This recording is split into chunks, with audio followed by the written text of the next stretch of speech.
Si è tenuta all'interno della sala consiliare comunale la conferenza stampa di presentazione della stagione 2023-2024 della SD Sora Calcio 1907, che dopo 8 anni tornerà a giocare in Serie D, dopo una stagione di eccellenza che ha battuto tutti i record. A fare gli onori di casa il sindaco Luca Di Stefano, alla presenza del patron bianconero, l'avvocato Giovanni Palma, del vicepresidente Gianluca Parente, del club manager Ernesto Terra e del direttore sportivo Paolo Filosa.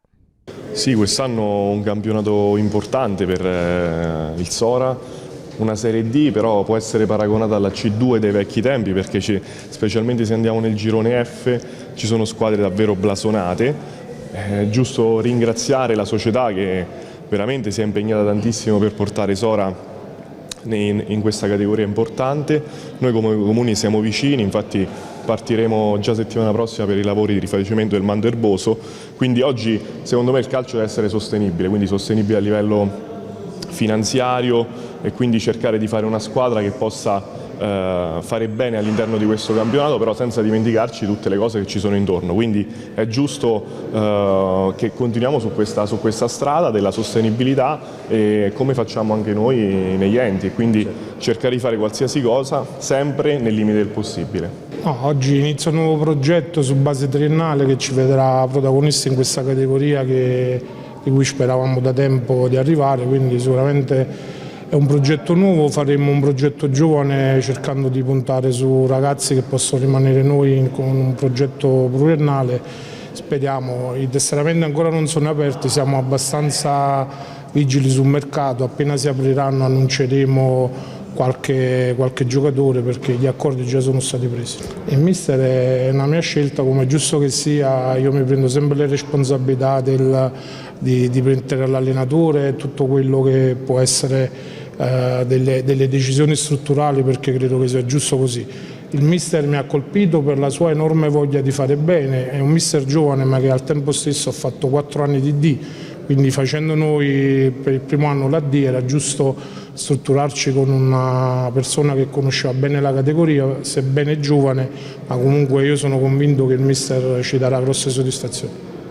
Allora, noi come Sora abbiamo chiesto il girone F, abbiamo mandato già una PEC e abbiamo motivato questo tipo di richiesta sia per la incompatibilità col Cassino che sta in serie nel girone G, e sia dal punto di vista geografico, perché noi siamo la romana più vicino all'Abruzzo. Diciamo che ci farebbe piacere fare quel girone anche per evitare delle spese di trasferte ingenti in Sardegna, in Campania, però ovviamente ci faremo trovare pronto a qualsiasi tipo di girone. Abbiamo fatto la richiesta, speriamo che venga accolta, ma sicuramente al di là del girone saremo sicuramente pronti ad affrontarlo in maniera dignitosa.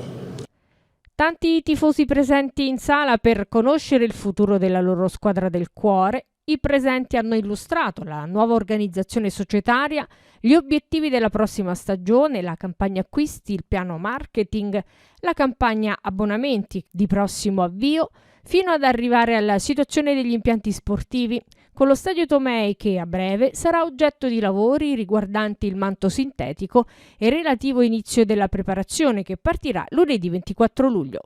Si è fatto un breve cenno anche al settore giovanile. Il settore giovanile Sora ha fatto bene negli anni precedenti, da quando è arrivato il presidente Palma.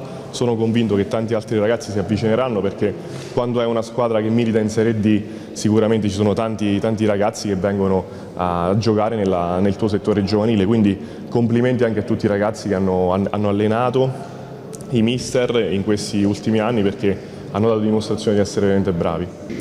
Io sono anni che predico investimenti strutturali per far sì che il Sora possa crescere negli anni. Sicuramente ci sono state alcune problematiche fino adesso, anche quest'anno partiremo senza il Tricce, anche se la situazione potrebbe risolversi in corso d'anno, però diciamo che la voglia di investire, di fare un progetto importante c'è. Se ci seguiranno le istituzioni e l'impiantistica sicuramente potremmo far sì che questo progetto possa essere più veloce.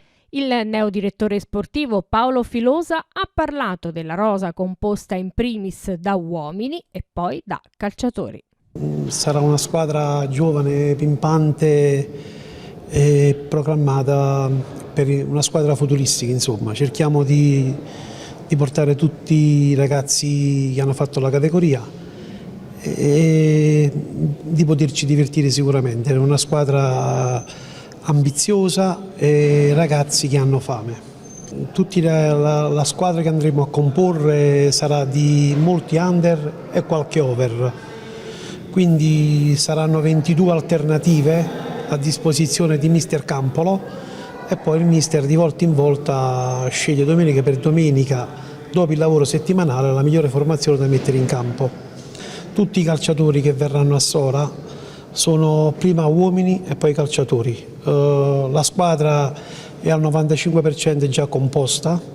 Abbiamo mantenuto un profilo basso perché la Lega Nazionale Dilettanti ci sono stati dei problemi per l'inserimento dei dati e quindi noi nel momento in cui i ragazzi metteranno la firma poi iniziamo a fare nomi. Un profilo basso ma un profilo di rispetto per questa tifoseria, questa cittadina e tutti i paesi limitrofi della zona. Insomma, il Sora farà divertire quest'anno.